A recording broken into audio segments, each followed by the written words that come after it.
Ezekiel 5. Now, son of man, take a sharp sword and use it as a barber's razor to shave your head and your beard. Then take a set of scales and divide up the hair. When the days of your siege come to an end, burn a third of your hair with fire inside the city. Take a third and strike it with the sword all around the city, and scatter a third to the wind. For I will pursue them with the sword. But take a few strands of hair and tuck them away in the fold of your garment. Again, take a few of these and throw them into the fire and burn them up.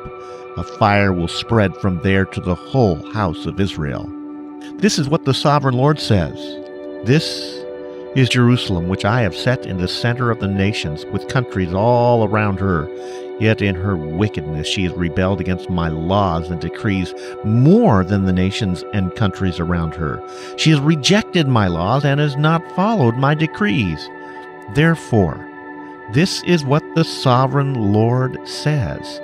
You have been more unruly than the nations around you, and have not followed my decrees or kept my laws. You have not even conformed to the standards of the nations around you. Therefore, this is what the sovereign Lord says. I myself am against you, Jerusalem, and I will inflict punishment on you in the sight of the nations.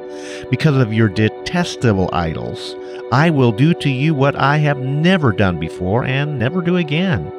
Therefore, in your midst fathers will eat their children, and children will eat their fathers. I will inflict punishment on you, and will scatter all your survivors to the winds.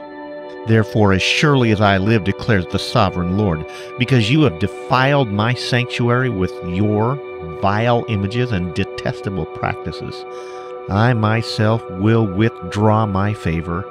I will not look on you with pity or spare you. A third of your people will die of the plague or perish by famine inside you. A third will fall by the sword outside your walls, and a third I will scatter to the winds and pursue with drawn sword.